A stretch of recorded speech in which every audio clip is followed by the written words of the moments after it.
Jadi demikian biografi dari beliau Lisa Hasina.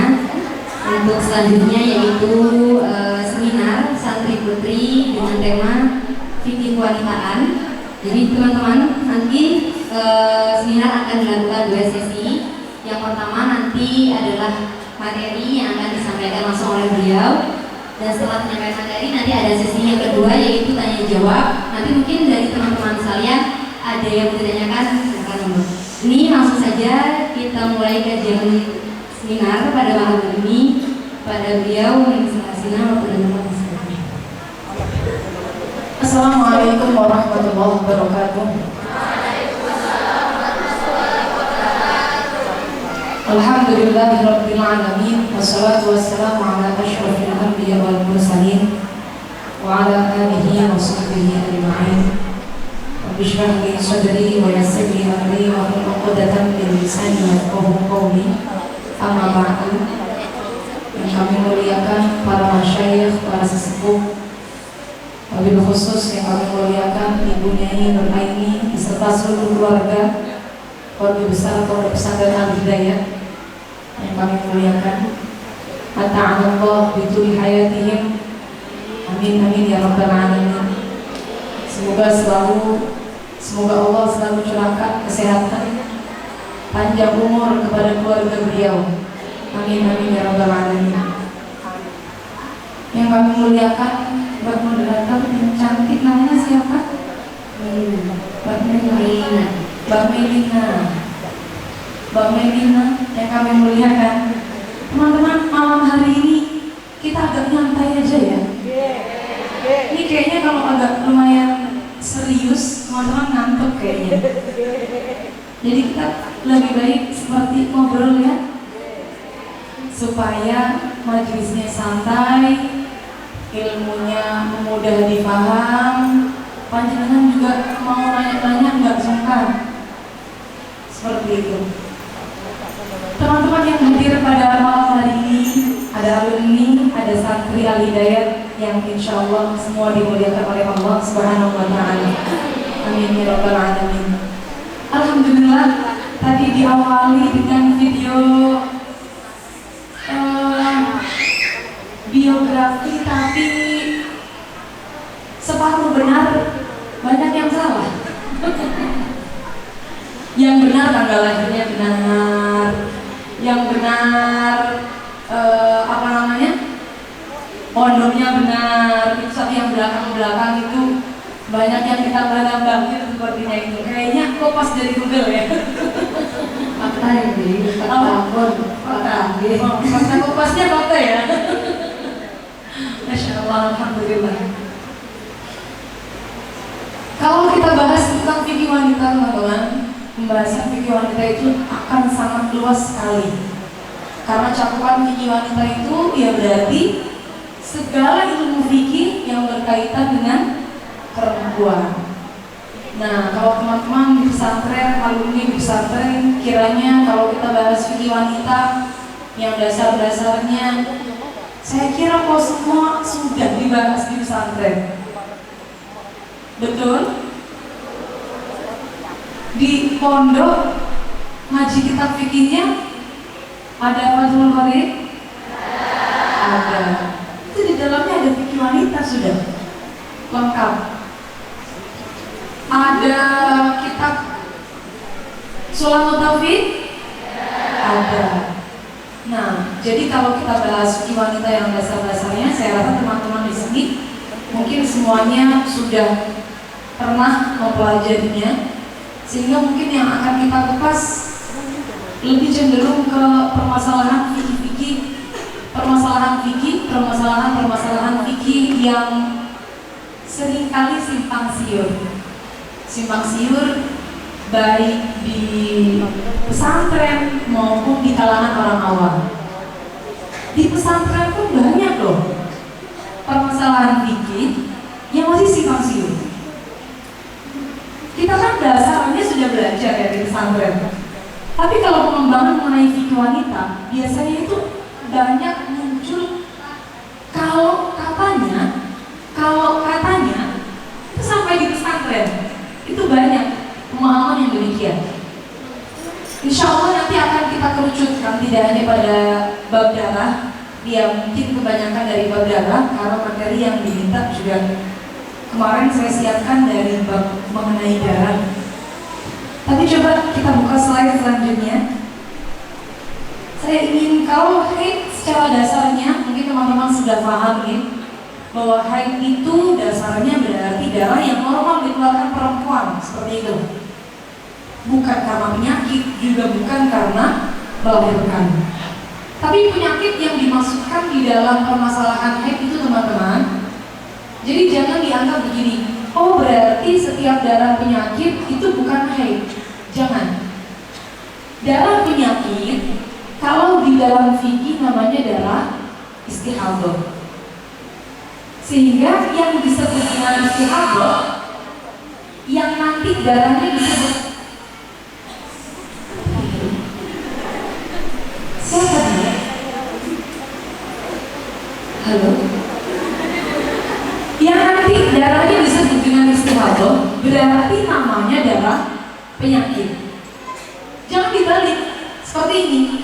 Contohnya, loh, saya ini lagi sakit di demam berdarah. Efek sampingnya saya keluar darah terus menerus. Karena sakit saya demam berdarah. Apa darah saya berarti darah penyakit? Nah, nanti kalau seperti itu teman-teman akan banyak bingungnya. Setiap sakit kemudian darah yang keluar tidak normal, pasti akan menganggapnya darah istihadah. Padahal tidak demikian. Kalau orang itu sakit, efeknya kemudian mengeluarkan darah, kita kembalikan dulu kepada hukum-hukum haid. Kalau sama dengan syarat-syarat haid, maka ya berarti hukumnya adalah haid. Tetapi kalau tidak sesuai dengan syarat haid, barulah nanti hukumnya istihadah. Seperti itu. Nah, boleh kita lanjut. Nah, ini nanti saya bahas di akhir. Saya ingin bahas tentang warna-warna darah terlebih dulu. Setelah ini, nah ini yang paling sering kita jarang di pesantren kita pahami nih. Ada warna-warna darah. Ada 5 warna darah, teman-teman. Ada hitam, merah, coklat, kuning, keruh. Seringkali teman-teman itu kalau di pesantren bingung kapan suci.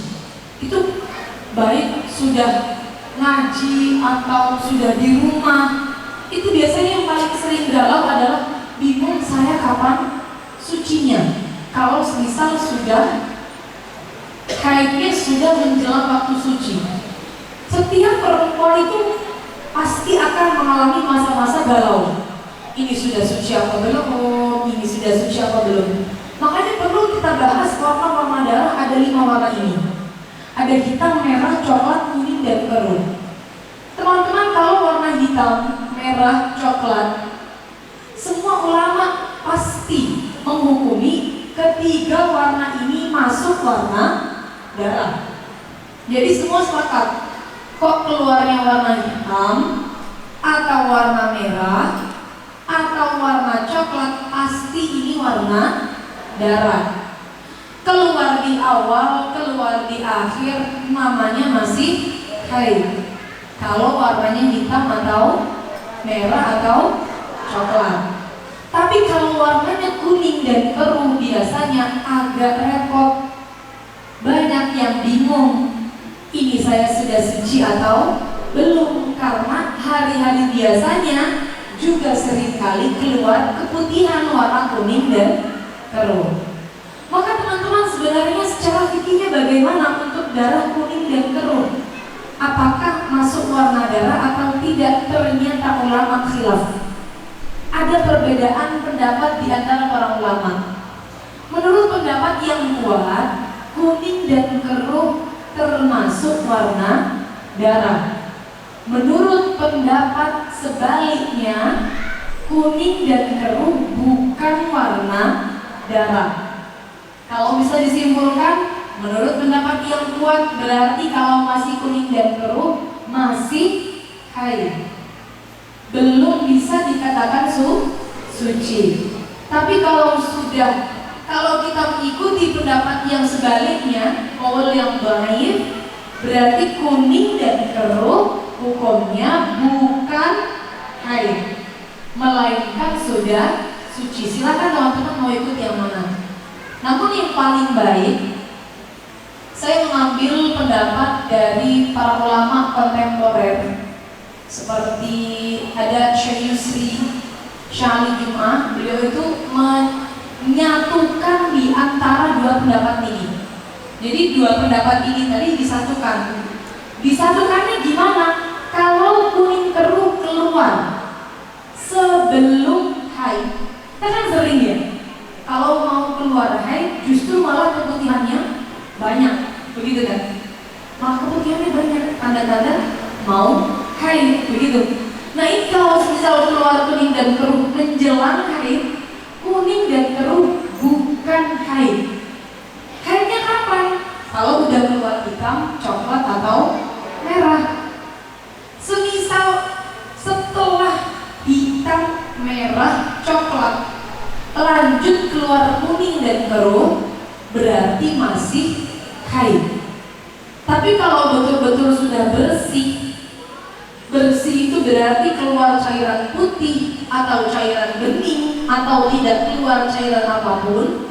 Kok setelah itu keluar cairan kuning dan keruh, dia mulai keputihan, bukan lagi dihukumi haid. Sedih paham? Ini pendapat ulama kontemporer yang menyatukan di antara dua pendapat ulama yang tadi, yang saya paparkan di sini. Ada pendapat ulama yang tadi yang asal dengan yang dhaif. Tapi sebenarnya kalau teman-teman perempuan ingin ikut pendapat yang dasarnya, saya sebenarnya kalau nunggu bersih haidnya jadi 15 hari. Di sini ada tahfidnya nih. Tahfid kan di sini. Jadi semisal kalau tahfid di sini boleh setoran badan. Kalau sedang haid. Kalau deres boleh. Kalau setoran nambah nggak boleh. Kan kadang-kadang repot. Ada santri ngeluh, sebenarnya saya kalau sudah coklat itu 7 hari sudah berhenti, tapi nunggu kuning keruh bersih itu sampai 15 hari. Bahkan ada yang sampai lebih dari 15 hari kuning dan keruhnya tidak berhenti-berhenti, keluar terus. Maka gimana solusinya? Bahkan saya pernah menanyakan ini kepada guru saya, dan beliau silahkan ikut kaul yang dhaif saja, daripada kemudian malah akhirnya jadi istihadah. Lebih baik ikut kaul yang dhaif yang mengatakan kuning dan keruh itu hukumnya bukan haid. Dan juga lebih mudah untuk kita, semisal masih nyantri, masih dalam taraf, masih menyetor hafalan, nggak jadi setoran nanti. Haidnya setiap bulan 15 hari karena nunggu kuning keruhnya tidak berhenti. Nah seperti itu. Nah teman-teman, yang paling sering salah juga, kita kan dalam ngecek suci itu biasanya teman-teman santri cuma ngecek di bagian luar saja. Nyuwun sewu. Ada 2 tipe yang paling sering saya temui. Pertama, tipe-tipe santri yang kalau ngecek darah itu cuma dilihat dari pembalut. Ini yang parah. Dilihat pembalutnya, oh udah bersih pembalutnya, udah nggak ada apa-apa, berarti saya suci. Ada yang begini? Ada. Ngecek suci hanya dengan melihat pembalut, ini belum cukup. Belum cukup. Karena kadang-kadang tekstur cairan itu kental teman-teman. Dia nempel di area kewanitaan, tidak sampai nempel di pembalut. Jadi nggak cukup ya. Kalau ngeceknya cuma di pembalutnya sudah bersih, berarti saya suci. Ini belum cukup. Ngeceknya yang kedua, ada yang cuma dicolek di bagian luarnya, cuma diles-leset gitu doang. Oh udah nggak ada cairannya apa-apa, berarti saya suci. Ini juga masih kurang tepat. Terus yang benar gimana? Ngeceknya harus sedikit ke dalam. Teman-teman kalau ngecek biasanya nyoleknya bagian mana? Luar atau dalam? Luar kan? Seringkali cuma begini nih. Seringkali cuma begini. Mohon maaf saya praktekkan ini live. Oh enggak, ini cuma video untuk dokumen pribadi ya? Ya nggak masalah. Saya mau praktek doang. Nyun sewu, biasanya kalau ngecek cuma gini. Ya, di bagian kuantaan tapi cuma kalau ngecek begini doang. Di luarnya doang begini. Ditempelin doang, saya gini doang. Iya. Ini juga kurang tepat. Yang dicek itu agak sedikit ke dalam karena teman-teman kadang cairan itu dia masih ada warnanya coklat tapi di dalam tidak sampai keluar di bagian luar walaupun sudah duduk jongkok. Jadi ngeceknya caranya gimana? Ini mohon maaf, caranya duduk jongkok, tekan sedikit ke dalam, tekan sedikit ke dalam, ditekan ya, sedikit ke dalam, tahan beberapa detik tidak sakit. Karena kita tekannya tidak terlalu dalam, hanya tekan sedikit ke dalam, tahan beberapa detik, 5 mungkin dihitung. Ketika sudah 5 detik diambil kapasnya atau tisunya atau kain putihnya, diambil. Kalau nanti bersih atau ini ada cairan putihnya atau cairan beningnya, berarti tandanya suci. Jelas semua ulama mengatakan sudah suci. Tapi kalau yang keluar kuning dan keruh tadi sudah kita bahas. Menurut sebagian ulama masih belum suci, tapi menurut sebagian yang lain sudah suci. Yang perlu teman-teman tahu, yang perlu teman-teman perhatikan, ngeceknya tidak boleh hanya bagian luarnya saja. Sering kali, saya pun sering kali praktek di luar bersih teman-teman. Di luar betul-betul bersih, gak ada darah apa-apa.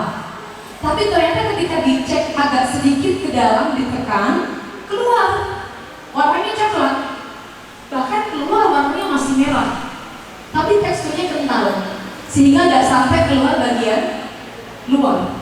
Takutnya nanti cairan itu semisal tidak kita cek, kemudian cairan itu keluar waktu pipis bersamaan dengan kuali dan sebagainya, kita tidak tahu.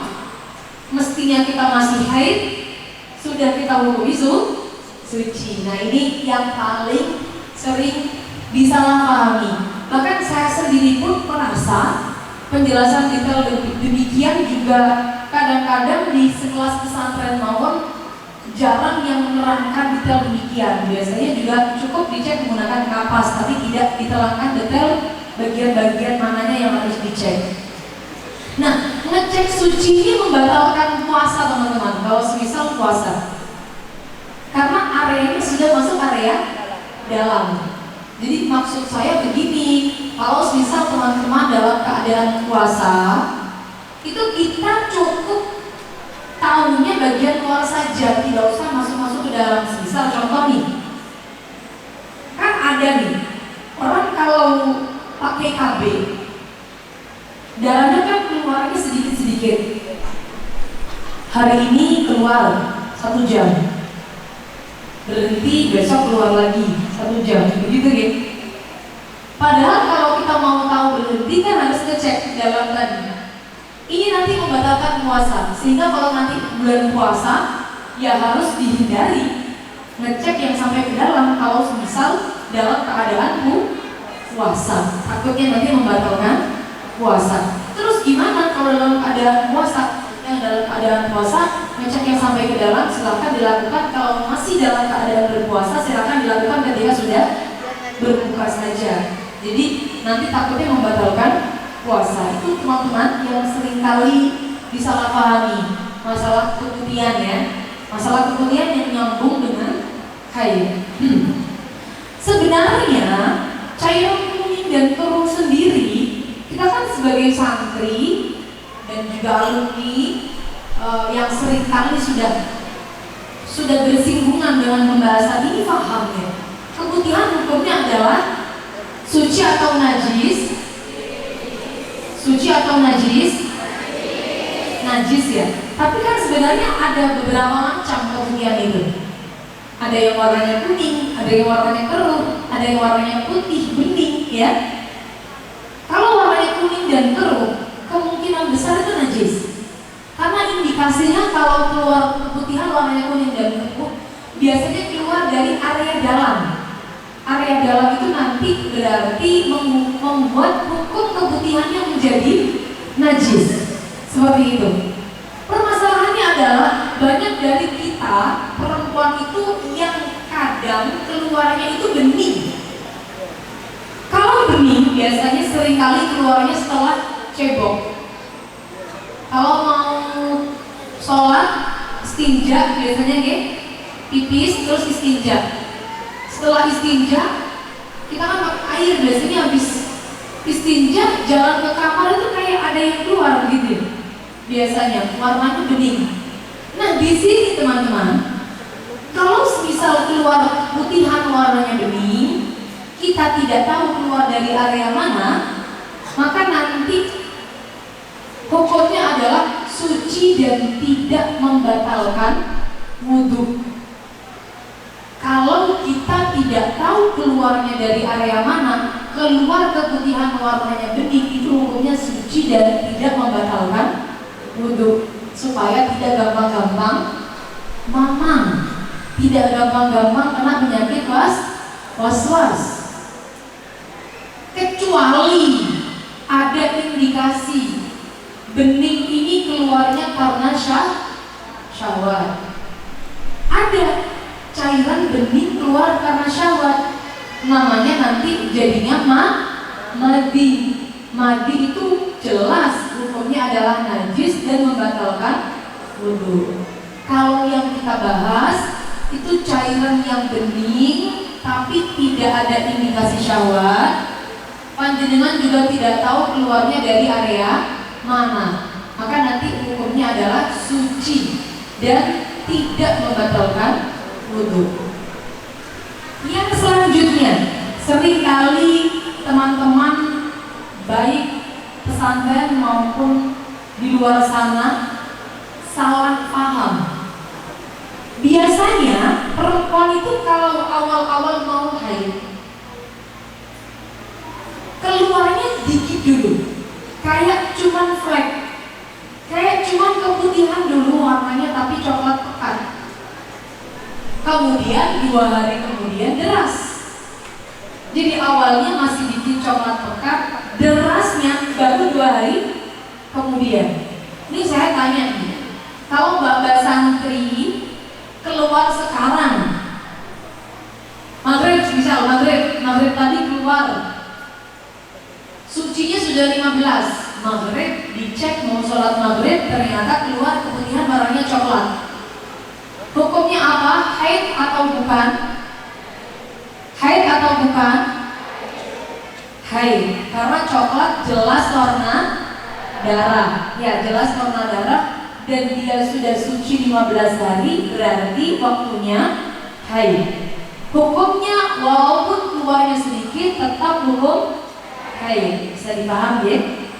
Maghrib keluar, ternyata keluarnya pas maghrib aja. Isya dia ke kamar mandi lagi, ngecek betul-betul sudah bersih. Yang kira-kira keluar cuma setengah jam lah, kira-kira keluarnya. Yang saya tanyakan, mbak kira-kira pilih sholat isya atau tidak? Sholat isya atau tidak? Oh, sebagian sholat, sebagian tidak. Sholat atau tidak? Biasanya. Saya tidak nanya benarnya yang mana. Biasanya kalau demikian sholat atau tidak? Gini ya, pikirannya gini ya. Tak tunggu sampai besok. Jangan-jangan darahnya keluar lagi, begitu ya? Nunggunya sampai 24 jam ya? Ya, biasanya begitu kan? Karena kan minimal haid kan 24 jam. Jangan-jangan selama 24 jam itu darahnya keluar lagi. Jadi saya nggak sholat dulu. Ini yang sering kali disalahpahami. Perempuan itu kalau misal keluar darah sedikit, awalnya memang kita menghukumnya haid. Tapi kok ternyata belum sampai 24 jam darahnya berhenti, tandanya berarti dia suci. Kalau sudah suci berarti dia berkewajiban melaksanakan sholat. Jadi yang benar, misal tadi maghrib keluar, isyaknya sudah berhenti, kita wajib sholat dan tidak perlu mandi, tapi dia wajib sholat. Jadi wajib sholat, tapi tidak perlu mandi besar. Cukup disucikan, terus wudhu, terus sholat seperti biasa. Besoknya keluar lagi, berarti haid lagi. Karena dari awal sampai akhir masih dalam lingkup 15 hari. Jadi teman-teman, darah itu kalau berhenti begini, berhenti keluar lagi, berhenti keluar lagi, itu masih dikatakan nyambung, masih bisa dikatakan sambungannya darah yang pertama selama yang pertama sampai yang terakhir dalam lingkup 15 hari. Semisal nih, tadi keluar sedikit hari ini maghrib, baru derasnya 5 hari lagi. Ada kayak gini tuh ada, dan banyak yang mengalami. Kadang 2 hari lagi baru deras, ada yang sampai 5 hari lagi baru darahnya deras. Berarti saya mau tanya, semisal 5 hari lagi deras keluar darah sampai 7 hari, ngitungnya haidnya sejak hari ini atau sejak 5 hari lagi? Hari ini atau 5 hari lagi? Hari ini atau 5 hari lagi? Agak lumayan tidak mantap ya jawabannya ya. Yang hari ini hukumnya apa tadi darahnya? Haid ya. Awalnya kan nyangkanya haid. Ternyata darahnya yang keluar cuma satu jam. Jadinya belum jadi haid. Ternyata 5 hari lagi keluar darah yang deras. Nyambung gak sama yang sekarang? Nyambung. Yang 5 hari lagi keluar darahnya sampai 7 hari. Berarti yang ini hukumnya apa yang hari ini? Haid atau istihadah? Haid. Karena masih sambungan dengan darah yang 5 hari lagi.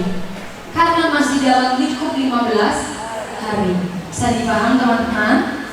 Jadi cara ngitungnya begitu. Kita kan sering keluar darahnya begitu. Di awal nih tanggal 1 darah keluar cuma sedikit, derasnya baru di tanggal 5. Keluar darah dari tanggal 5 sampai tanggal 10. Berarti hitung haidnya mulai dari tanggal 1. Diikutkan yang tanggal 1. Walaupun tanggal 1 darahnya keluar cuma sedikit. Paham ya? Yang itu dia. Nanti kalau bulan puasa agak lumayan repot. Tanggal 1 dia sudah kadung tidak puasa karena keluar darah. 2, 3, 4 dia sudah puasa. Tanggal 5 keluar darah lagi, tidak puasa lagi. Ternyata keluar darah terus sampai tanggal 10. Pertanyaannya, puasa tanggal 2, 3, 4 hukumnya sah atau tidak? Sah atau tidak? Tidak. Kalau tidak berarti haidnya berapa hari? 10. Dari tanggal 1 sampai tanggal 10. 2, 3, 4 walaupun tidak keluar darah ikut hukum haid. Walaupun sudah puasa, puasanya jadi tidak sah. Ini pendapat yang paling kuat. Teman-teman bagus. Ini pendapat yang paling kuat. Tapi ternyata ada 2 pendapat. Untuk ibu-ibu lumayan korting. Kalau teman-teman santri mau kodok puasa 10 hari, oke, gas. Masih mampu. Setiap Kamis, Senin, Kamis puasa terus. Kalau emak-emak lumayan.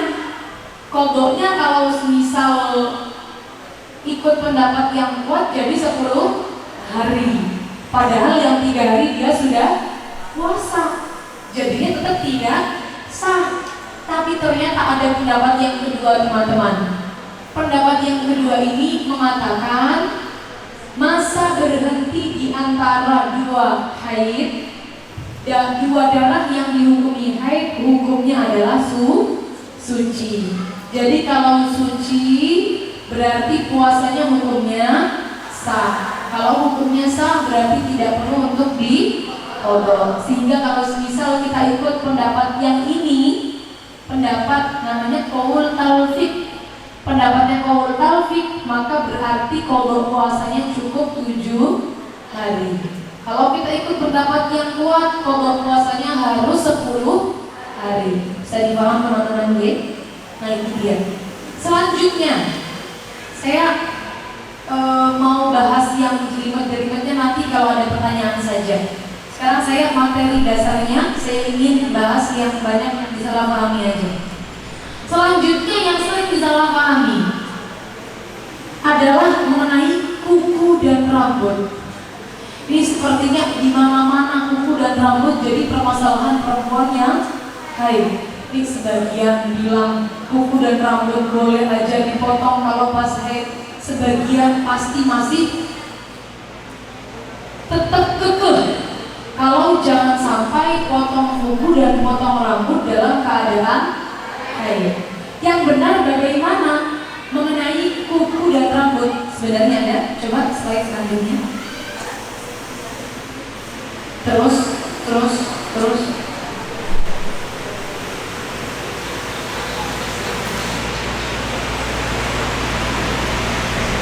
Nih, satu lagi. Nah,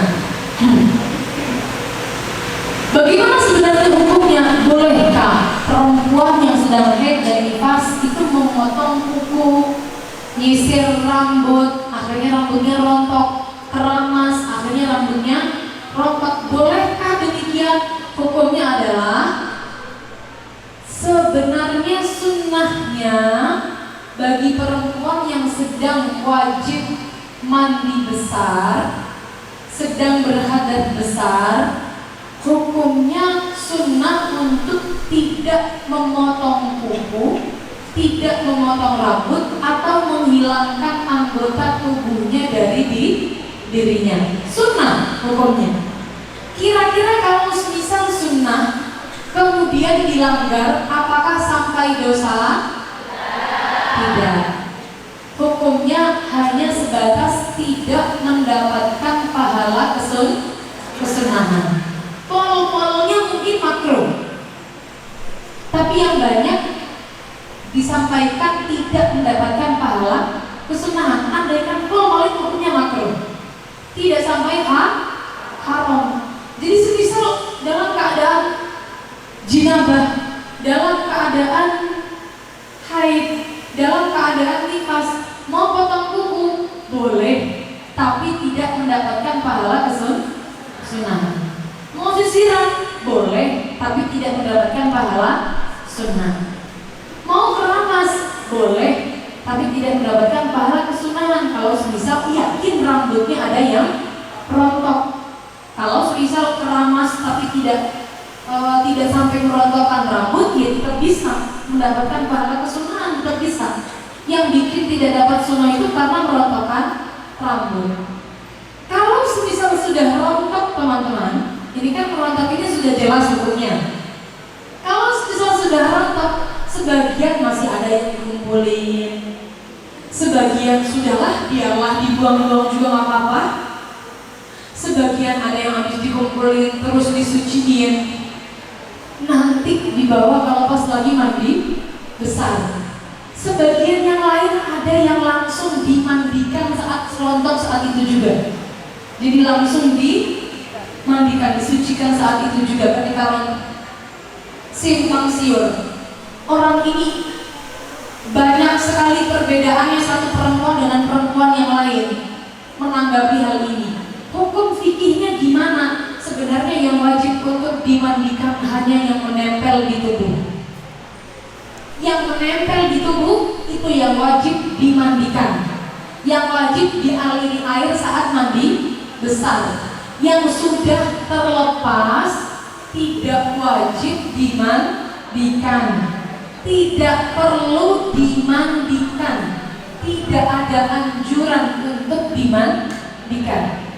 Kalau misal mau mandiin ya silahkan, tapi tidak ada anjuran dari syariat untuk memandikan rambut yang rontok, kuku yang rontok, kuku yang dipotong, dan segala macam anggota tubuh yang terlepas. Tidak ada anjuran untuk memandikannya, karena yang wajib dimandikan itu yang nempel. Jadi mbak-mbak, kalau misal habis rambutnya rontok, silahkan dikumpulkan. Mengumpulkan ini bukan karena mau dimandikan, bukan, tapi karena rambut ini sifatnya adalah aurat. Aurat ketika masih nyambung. Nah, kalau rambut ini nempel di kepala, hukumnya adalah aurat. Kalau sudah rontok, kira-kira auratnya masih ada atau sudah tidak aurat? Masih aurat atau sudah tidak aurat? Ini mau jawab masih, tapi saya setiap hari rontok juga cuek-cuek aja. Ini mau jawab tidak, tapi kok kayaknya enak aurat. Masih aurat atau tidak? Tetap bingung jawabannya. Di sini ulama khilaf teman-teman. Sama kayak panjenengan khilaf. Sebagian mengatakan masih, sebagian sudah bukan lagi aurat. Namun karena ada perbedaan di antara para ulama, makanya dianjurkan teman-teman, kalau rambutnya rontok tuh rambutnya disimpan, dikumpulin untuk disimpan, jangan sampai terlihat oleh laki-laki yang bukan mahram. Boleh disimpan, boleh dipendam, boleh ditaruh di kresek, terserah. Pokoknya tidak dilihat oleh laki-laki yang bukan mahram. Dianjurkannya demikian. Tapi nyatanya sampah terbanyak di pondok pesantren Putri adalah rambut. Apalagi di kamar mandi. Di mana-mana ada rambut. Biasanya jangankan di kamar mandi, di karpet ini mungkin dalam teliti pasti ada rambut. Di pojokan-pojokan pasti ada rambut. Jadi begitu sebenarnya. Masalah mengumpulkan rambut ini gak ada kaitannya dengan dia head atau tidak, tapi kaitannya dengan rambut ini aurat atau tidak. Nah itu teman-teman yang seringkali disalahpahami. Kemudian yang selanjutnya yang seringkali disalahpahami karena kita ada di lingkungan pesantren, biasanya simpang siur mengenai baca Quran dalam keadaan haid. Saya seringkali dapat pertanyaan ini, gimana kalau baca Quran dalam keadaan haid? Tadi di sini boleh deras kalau misal dalam keadaan haid, niatnya untuk menjaga hafalan. Kalau kita kupas lebih lanjut, sebenarnya orang kalau dalam keadaan haid kan memang tidak diperbolehkan membaca Al-Quran. Tapi teman-teman perlu pahami, membaca Al-Quran yang tidak diperbolehkan itu yang sampai tarafnya sudah dikatakan membaca. Membaca itu berarti mendengarkan, terdengar oleh telinganya sendiri. Terdengar oleh telinganya sendiri. Kalau tidak sampai terdengar telinganya sendiri, namanya belum dikatakan membaca. Dibaca di dalam hati, berarti boleh. Dibaca tapi cuma gerakan bibirnya saja. Apa bahasanya di sini? Di Lampung. Kalau Jawanya bahasanya umi-umi. Sama. Umi-umi. Umi-umi juga tidak apa-apa. Atau sampai biasanya begitu ya. Tapi nggak ada, jelas tuh nggak ada. Nggak jelas, di tengah sini nggak jelas. Ngukurnya pakai normal ya, pakai kondisi yang normal. Misal nggak ada sound, nggak ada sound ini, nggak ada suara sound, nggak ada suara hujan. Ini semisal dia umi-umi itu nggak sampai terdengar oleh telinganya sendiri, maka namanya belum dikatakan membaca. Boleh berarti dilakukan oleh perempuan yang haid. Dan yang penting lagi, niatnya harus niat membaca Al-Quran. Kalau niatnya kita rubah, tidak lagi niat membaca Al-Quran, tapi niatnya zikir, niatnya doa, niatnya baca doa, wirid, zikir, kemudian dan sebagainya. Yang penting niatnya tidak membaca Al-Quran atau mutlak tidak ada niat apapun. Contoh, panjenengan itu gaya keren, kalau semisal latahnya Quran. Contoh, kaget ini memang adalah Ini kan orang lapar tuh nggak ada niatnya. Orang lapar kan nggak ada niatnya, dia keluar dengan sendirinya. Ini nanti juga ada masalah karena dia tidak ada niat membaca Al-Quran. Makanya latah itu yang keren. Latahnya pun Quran. Atau saking seringnya deres, mengigau-ngigaunya Al-Quran. Wah, ini contoh santri yang panutan ini.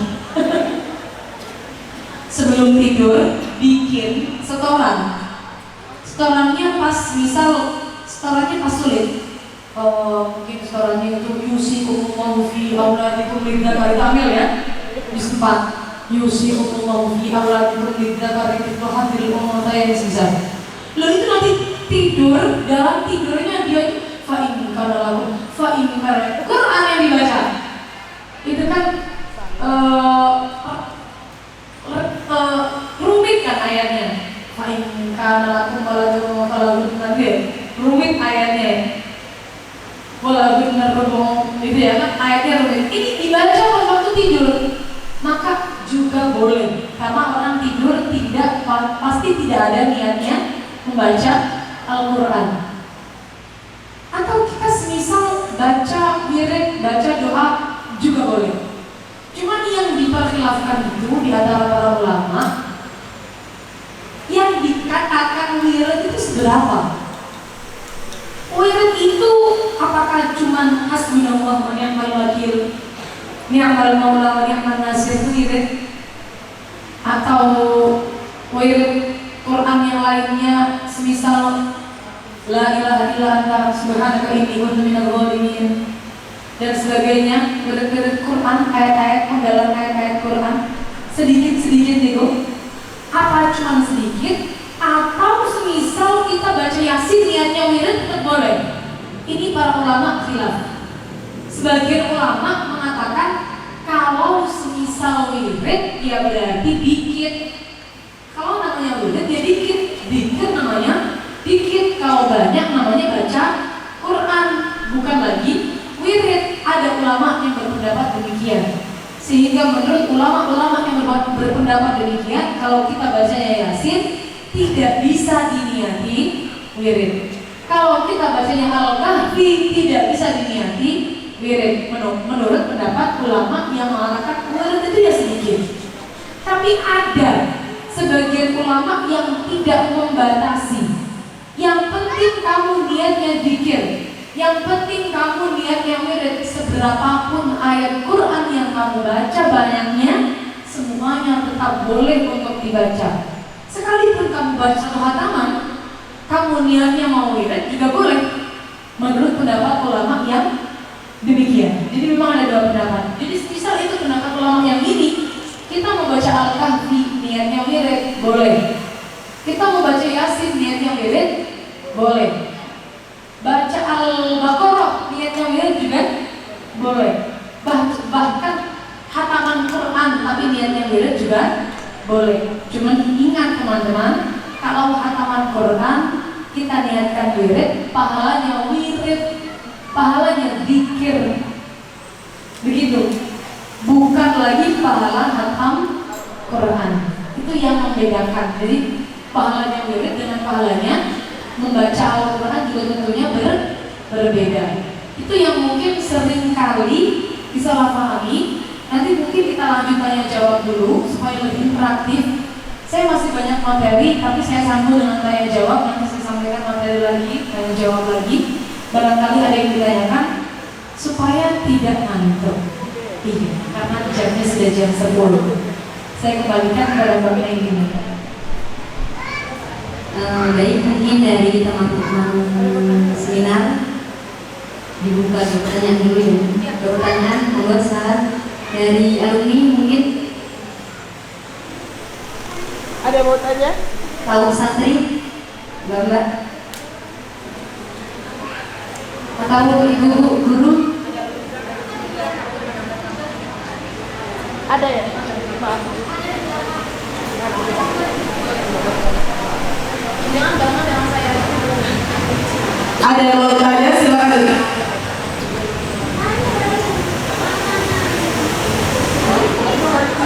Maju sedikit.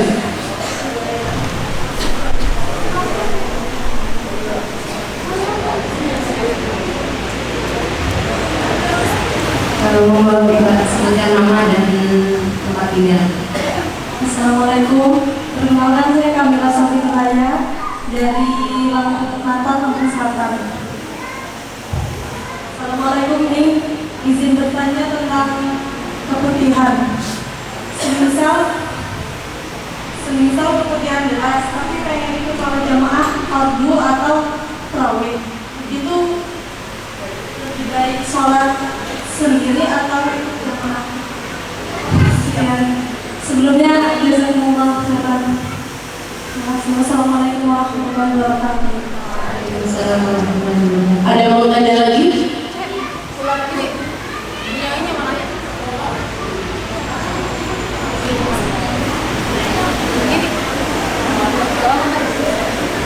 Ini yang mananya? Umi ini Mbak Hawa. Oh, tak apa.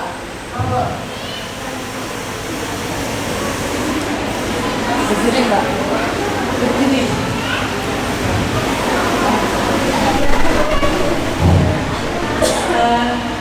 Mohon bertanya nih.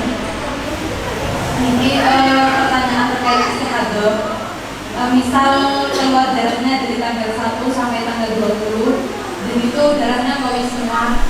Terus status si yang keluar darah itu najis.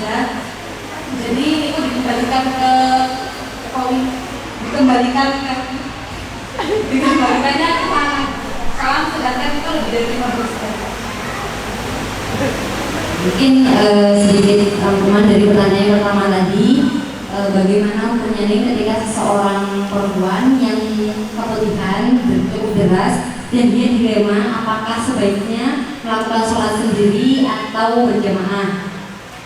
Terus untuk yang kedua yaitu perihal istihadah yang terjadi selama 20 hari dengan darah yang koi. Jadi nanti perhitungannya dikembalikan ke akal. Siap, saya jawab yang pertama dulu mengenai keputihan. Jadi teman-teman, ada di dalam permasalahan toharoh itu pembahasan mengenai orang-orang yang daimul hadas, orang-orang yang punya hadas terus-menerus. Batasannya gimana? Orang itu dikatakan hadasnya terus-menerus. Hadas itu terus-menerus tidak hanya darah saja, bisa darah, bisa keputihan, bisa pipis, bisa kentut, bisa mungkin buang air besar dan sebagainya. Pokoknya dia hadasnya terus-menerus. Batasannya dia tidak punya waktu yang cukup digunakan untuk sholat dan bersuci tanpa hadasnya. Jadi dalam waktu sholat dia tidak punya waktu yang cukup untuk digunakan sholat dan bersuci tanpa hadasnya. Andaikan wudhu belum sampai selesai sholat sudah keluar keputihan. Andaikan wudhu tengah-tengah wudhu sudah keluar keputihan. Andaikan wudhu, mau salam keluar keputihan. Begini terus menerus dalam waktu sholatnya. Dia tidak punya waktu yang cukup digunakan untuk sholat dan bersuci tanpa hadas. Maka namanya orang ini disebut dengan daimul hadas. Macam-macam hadasnya. Kalau semisal istihadah juga bisa, darahnya terus keluar. Kadang orang istihadah juga tidak selalu daimul hadas. Ada orang istihadah darahnya keluar cuma sebentar, tapi hukumnya istihadah. Nanti keluar lagi 3 jam lagi, sebentar lagi, hukumnya juga istihadah. Tapi karena mungkin sucinya belum sampai 15 hari sudah keluar darah, misal orang istihadah sekarang keluar darah sedikit, nanti baru 3 jam lagi keluar darah sedikit. Orang yang demikian bukan daimul hadas walaupun dia istihadah. Jadi orang yang daimul hadas harus yang memang dia tidak punya waktu yang cukup untuk digunakan sholat dan bersuci tanpa hadas. Cara sholatnya spesial, cara toharohnya spesial, tidak sama dengan perempuan pada umumnya. perempuan yang normal. Kalau orang normal, dia belum adzan wudhu boleh. Kalau orang-orang yang spesial demikian, yang daimul hadatnya terus-menerus, tidak boleh wudhu sebelum masuk waktu sholat. Bukan apa? Kok nggak boleh wudhu sebelum masuk waktu sholat? Karena wudhunya belum dibutuhkan. Dia kan mau sholat ini baru dia butuhkan kalau sudah masuk waktu sholat. Ketika sudah masuk waktu sholat, barulah dia butuh untuk sholat, ya kan? Ketika dia butuh untuk sholat, baru dia boleh untuk wudhu, begitu. Padahal dalam keadaan dia sedang terus-menerus berhadas, maka namanya wudhunya wudhu darurat. Wudhu darurat itu hanya boleh dilaksanakan saat dibutuhkan. Saat dibutuhkan berarti ketika sudah masuk waktu sholat. Kemudian rangkaiannya juga tidak sesimpel itu. Jadi semisal keputihannya deras ya tadi ya, keputihannya deras, memang deras terus misal, maka boleh hanya dengan ikut jamaah isya plus tarawihnya. Yang penting cara bersucinya demikian. Tunggu masuk waktu isya, baru kemudian yang pertama dilakukan. Ini rangkaian yang akan saya terangkan nanti, tidak boleh dijeda ya. Harus dilakukan secara terus-menerus, tidak boleh dijeda. Pertama, dibersihkan dulu farjinya dari najis. Kita istinja dulu, keputihannya dihilangkan dulu. Setelah itu kita hentikan najis yang keluar atau kita minimalisir najis yang keluar. Yang nomor 2, dengan 2 cara. Boleh dengan 2 cara. Cara yang pertama menggunakan penyumbatan. Penyumbatan itu kapas, kita bulat-bulat, kita masukkan ke area vagina bagian dalam. Dimasukkan, tidak boleh separuh di luar, separuh di dalam tidak boleh. Harus masuk, surut masuk, sakit pasti. Maka itu di sini penyumbatan itu dilakukan harus pertama ketika tidak membahayakan, kedua ketika tidak menyakiti, dan yang ketiga ketika tidak berpuasa. Kalau berpuasa maka tidak boleh menyumbat. Ini kalau semisal saya bulan Ramadan berarti tidak boleh nyumbat. Semisal lagi puasa, saya cuma keputihan tetap harus nyumbat. Ya kalau semisal mau ikut step yang pertama tetap harus nyumbat. Boleh nggak? Ada nggak cara lainnya selain nyumbat? Ada. Step yang kedua yaitu menggunakan pembalut bersih disertai dengan celana dalam yang ketat. Harus yang ketat karena kita mau meminimalisir darah yang keluar. Menurut Imam Romli, kita cukup pakai cara yang ini, tidak perlu pakai cara penyumbatan. Apalagi kalau buat teman-teman yang perawat, biasanya riskan memasukkan sesuatu yang tidak lazimnya ke area sana. Seperti itu, takut biasanya. Jadi boleh langsung pakai pembalut bersih, berarti pembalut bersih, pakai celana dalam yang ketat. Baru setelah membalut ini dilanjutkan dengan yang nomor 3, berwudu. Wudunya harus terus menerus, niatnya diganti. Biasanya kita niat dirafil hadatil asghar, karena kan mau menghilangkan hadas kecil. Tapi karena ini hadasnya terus menerus, kita ganti niatnya nih. Niatnya kita ganti, nawaitul wudu listibahati sholati fardhu lillahi ta'ala. Kalau bahasa Arabnya gampang lupa, pakai bahasa Indonesia. Saya niat wudu agar boleh melaksanakan sholat fardu lillahi ta'ala. Setelah wudu segera melaksanakan sholat. Boleh kita tunda, karena untuk melakukan hal-hal yang berkaitan dengan kemaslahatan sholat ini. Mohon slide-nya dilanjutkan ya. Nah, boleh kita tunda untuk melakukan hal-hal yang berkaitan dengan kemaslahatan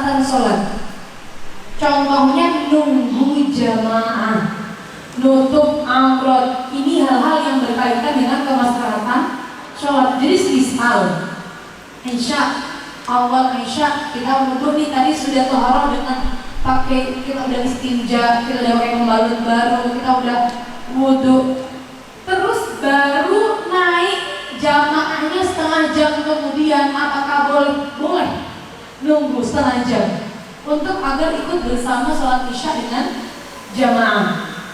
Terus wudhunya, karena wudhu ini darurat, hanya bisa berlaku untuk satu ibadah fardu. Kalau untuk ibadah sunnah boleh seberapa banyak apapun, tapi kalau untuk ibadah fardu hanya boleh satu saja. Jadi andaikan panjenengan di bulan Ramadan nanti cukupnya untuk sholat Isya saja, tarawihnya boleh 20 rakaat, witirnya boleh 3 rakaat. Andaikan setelahnya mau nambah sholat lagi juga boleh. Setelahnya wudhunya mau dipakai untuk tadarusan juga boleh, mau dipakai untuk hal-hal yang membutuhkan wudhu yang sunnah boleh. Ribuan sholat sunnah boleh, tapi fardunya cukup satu. Kalau semisal bepergian jamaah, wudhunya harus 2 kali. Jadi sholat pertama wudhu, mau sholat kedua wudhu lagi, baru sholat yang kedua. Membalutnya tidak masalah, tidak perlu diulang lagi.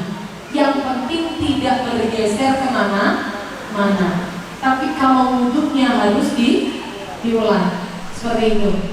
Tapi kalau misal nih zuhur sudah rangkaian tadi sudah dilakukan, asar ya harus wudhu lagi, harus pulang dari awal lagi. Yang baik begitu menurut pendapat yang kuat. Tapi kalau misal pembalutnya nggak geser, ada pendapat ulama yang tidak perlu pulang dari awal. 20 hari panjenengan menerangkan tadi keluar darah selama 20 hari dari tanggal 1 sampai tanggal 20. Selain ini sebelumnya saja. Sebelumnya. Oh. 1 sampai 20 darah yang keluar kuat semua. Kuat semua, saya gambarkan darah awal sampai akhir hitam. Kalau demikian berarti sebenarnya dia tidak mumayyizah. Jadi orang mumayyizah itu ada syaratnya. Tapi saya tidak pernah menyampaikan ini di dalam seminar yang umum dengan awam, soalnya dasarnya mereka belum punya. Kalau nanti diterangkan mumayyizah dan ghairu mumayyizah jadi bulat. Akhirnya saya selalu menyampaikan yang ghairu mumayyizah. Pertanyaan panjenengan tadi termasuk yang ghairu mumayyizah. Dia itu tidak bisa membedakan antara darah kuat dan darah atau darah lemah, atau darahnya keluar satu warna. Meskipun itu kuat semua, tapi keluar satu warna, tetap namanya ghairu mumayyizah. Dan mumayyizah pun juga ada syarat-syaratnya. Kalau tidak terpenuhi maka jadinya ghairu mumayyizah. Simpelnya begini teman-teman. Kalau keluar darah melebihi 15 hari, jangan sampai punya pemikiran, oh berarti langsung aja nih kita hukumi 15-nya head, sisanya kita hukumi istihadah. Secara simpel, ini pemahaman yang kurang tepat. Orang kalau keluar darah melebihi 15 hari, dia itu namanya orang yang istihadah. Kalau orang istihadah itu tidak bisa kita patok hukumnya secara mutlak. Setiap perempuan hukumnya sama, tapi hukumnya melihat per individunya. Setiap individu hukumnya akan berbeda-beda. Karena nanti andaikan mengikuti kategori yang paling banyak dialami, yaitu dia sudah pernah haid, dia sudah pernah suci. Saya tanya di sini, ini ada yang belum haid? Ada yang belum haid? Mbak-mbaknya ada yang belum haid? Oh, masih umur berapa belum haid? Bagian MTS sebagian itu belum haid, kemudian ada yang sudah lebih tapi belum. Masya Allah. 18, 19 masih dia. Oh berarti istimewa di sini ya? banyak yang belum haid umur MTS di sini, soalnya yang banyak sekarang SD kelas 4, kelas 5, kelas 6 sudah haid seperti itu. Sebenarnya simpelnya begini teman-teman, kita ada dua macam orang ya, ada yang sudah pernah haid, ada yang belum pernah haid. Sekarang saya tanya, kalau haid yang sudah pernah, kalau haid darahnya keluar satu macam warna atau bermacam-macam? Macam-macam ya, hitam, terus merah, terus coklat gitu ya, terus kuning, terus keruh, baru kemudian suci. Bahkan ada yang keluarnya sampai 5 macam keluar semua. Saya tanya, dicatat enggak hitam 5 hari, merah sehari, coklat setengah hari? Dicatat enggak? Nyatetnya paling cuma keluar darah pertama hari Selasa jam 1 siang, begitu? Berhenti hari Rabu jam 5 sore, begitu? Nah, nyatetnya benar sudah. Tapi kan jarang orang yang mencatat detail warna darah. Kalau dia tidak mencatat detail warna darahnya, dia tidak ingat jumlah rincian berapa warna darahnya, berarti dia masuk kategori tidak bisa membedakan mana darah kuat, mana darah lemah. Nanti kalau misal mengalami tadi keluar darah lebih dari 15 hari, keluar darah sampai 20 hari misal, gimana hukumnya? Mana yang haid, mana yang istihadah? Sesuaikan dengan haid yang terakhir dia alami, sesuaikan dengan suci yang terakhir dia alami. Semisal Mbak Melina dengan saya sama-sama keluar darah 20 misal, contoh saja. Mbak Melina bulan kemarin keluar haidnya itu, bener ya namanya Mbak Melina? Takut salah. Yang terakhir haidnya Mbak Melina 7 hari, sucinya 23. Saya beda. Saya yang terakhir haidnya 10, sucinya 15. Sucinya 15. Berarti andaikan kita sama-sama keluar darah 20 hari, hukumnya beda. Mbak Melina dari 20 yang dihukumi haid hanya 7 karena terakhir haidnya adalah 7 hari. Saya karena terakhir haidnya adalah 10 hari, yang dihukumi haid dari 20 hari adalah 10 hari. Bisa dipaham? Nah itu. Jadi setiap orang akan berbeda-beda. Akan berbeda-beda penghukumannya tergantung berapa hari dia keluar darah. Seperti itu. Ini nih. Jadi untuk lebih jabarnya atau kita lanjutkan? Mau kilang sabun?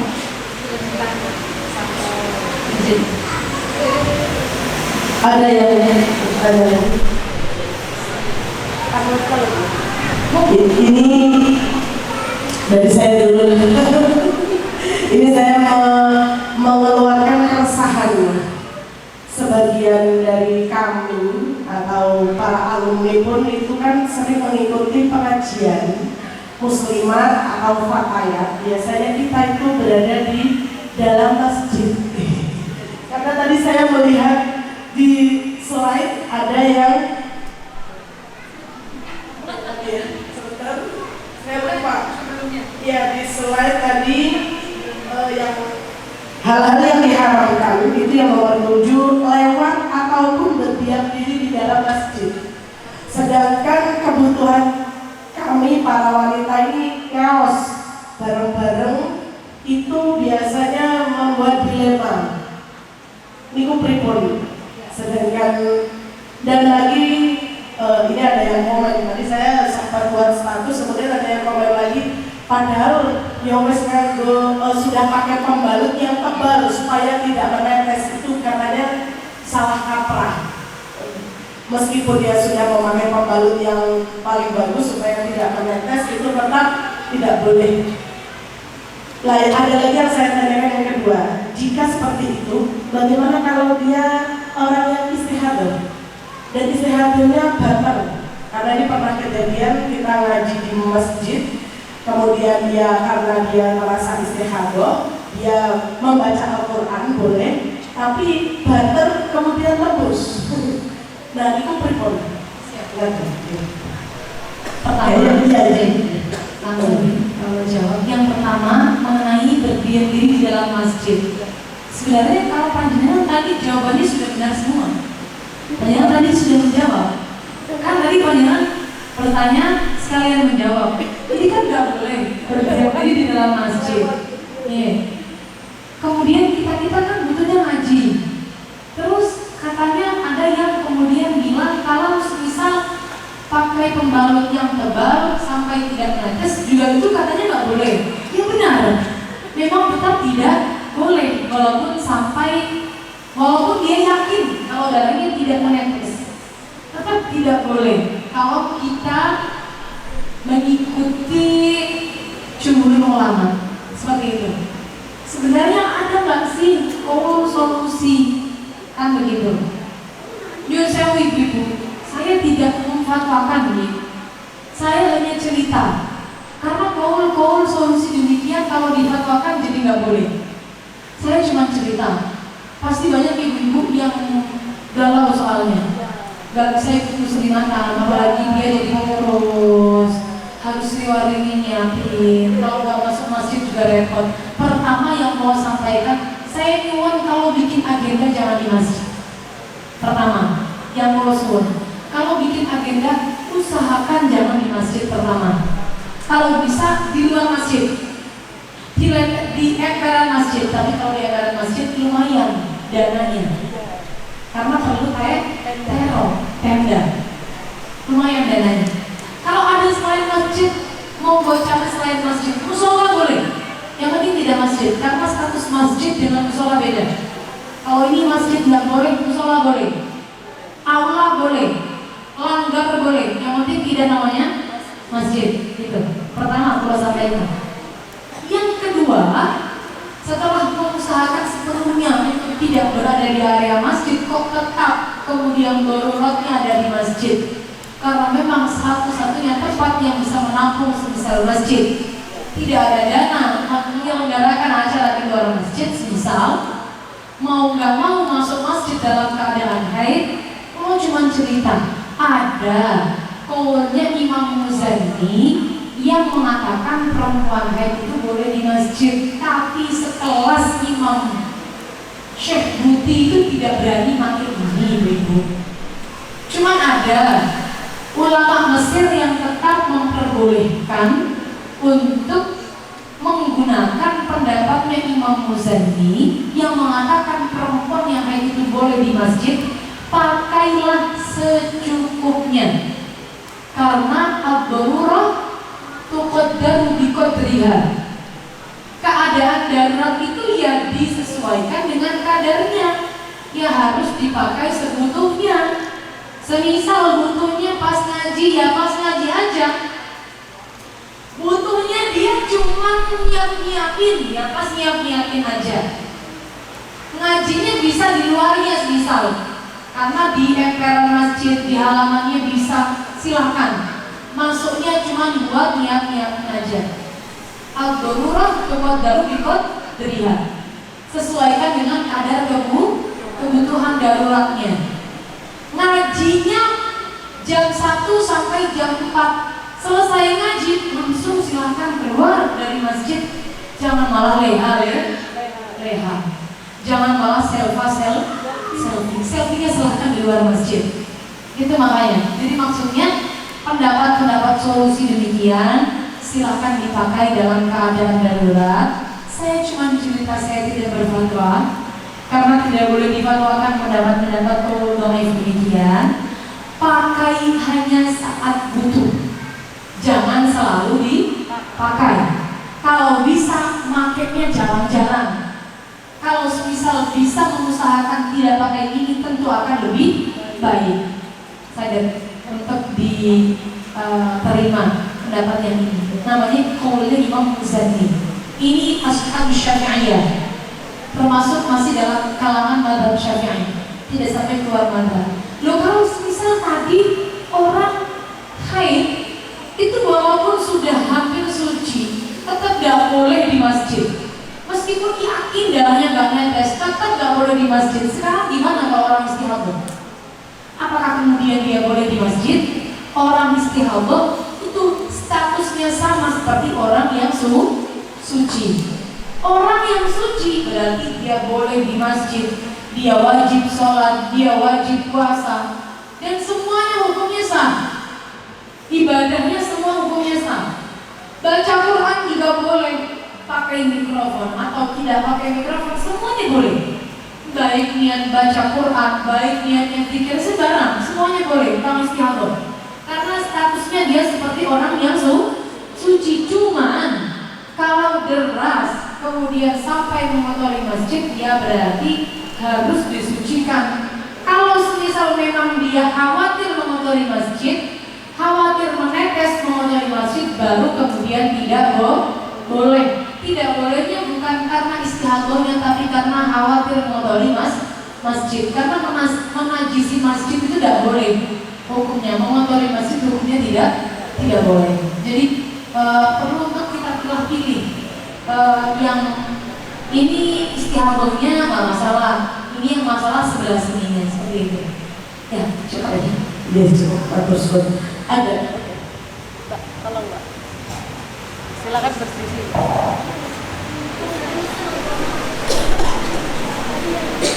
Assalamualaikum warahmatullahi wabarakatuh. Tanggap dan sewa. Monggo. Kami yang menyandang hamilatul Quran, apabila dimintai seseorang untuk khataman di rumahnya karena ada 40 hari atau 100 hari dan pada saat itu sedang mengalami haid, pertanyaannya kalau mau baca bagaimana cara niatnya atau tidak memenuhi undangannya. Terima kasih. Ini yang bikin galau para hafidh biasanya. Bahkan di antara kiai Quran sendiri, para kiai-kiai dan bunyai-bunyai Quran di Indonesia yang setahu kami dalam menerapkan ini berbeda-beda kebijakannya. Ada yang ketat, kamu kalau misalnya haid nggak boleh semangat, nggak boleh baca Quran yang eventnya itu diundang orang untuk kirim doa hataman Quran, nggak boleh. Ada, termasuk di Lirboyo itu ada kiai Quran yang demikian ketat, tidak boleh. Beliau Bayi Maftur, guru saya, Bayi Maftur, itu yang termasuk tidak boleh ngirim bacaan Quran dalam keadaan haid. Kalau misal kita diundang orang 40 harian gitu, karena pasti itu bacaan Quran yang dikirim. Pasti kamu niat baca, nggak kamu tuh niat menjaga hafalan, tidak. Tapi kan pasti kamu niat membaca karena kamu mau ngirim hafalan bacaan Quran. Dahulu beliau demikian, masuk akal nih, masuk akal.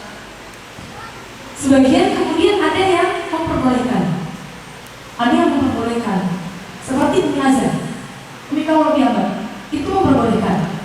Jadi kalau diundang-undang, Umihana juga demikian, diundang-undang 40 harian atau 1000 atau haul atau acara apapun, kemudian kirim bacaan Quran yang untuk arwah, itu Umi tidak pernah nolak. Karena begini dan Umi, kalau ditolak kasihan. Mereka mengundang jauh-jauh hari, mempersiapkan acara jauh-jauh hari. Kita haid juga datang, paringani Gusti Allah.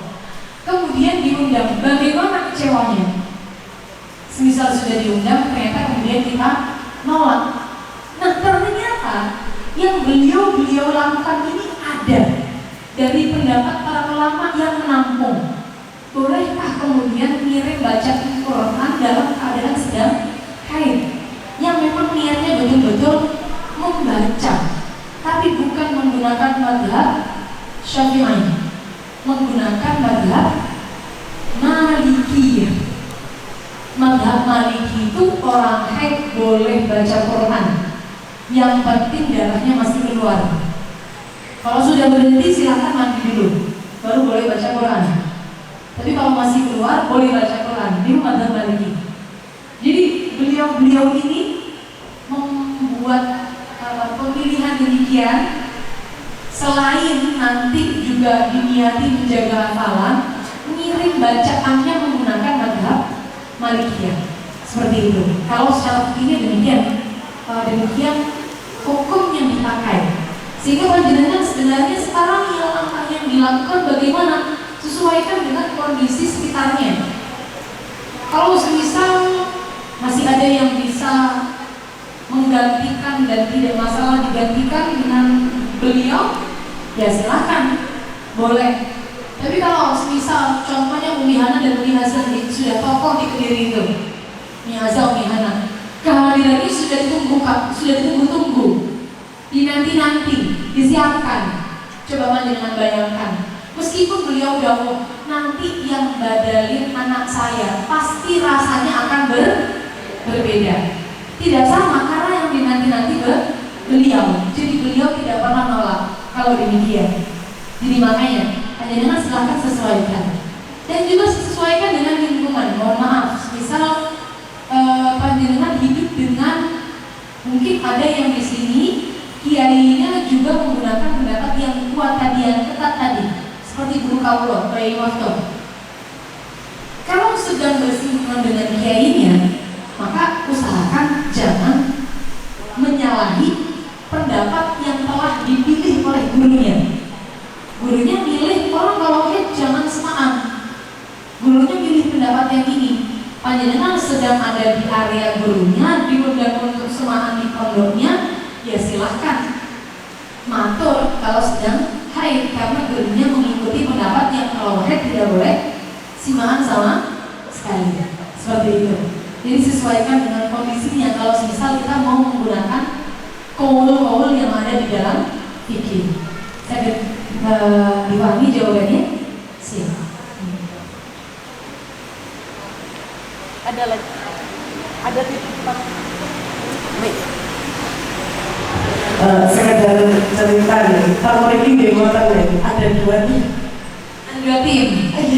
Dua kubu. Ya, yang satu yang anak baru-baru, alasan saya karena mereka itu udah ada waktu.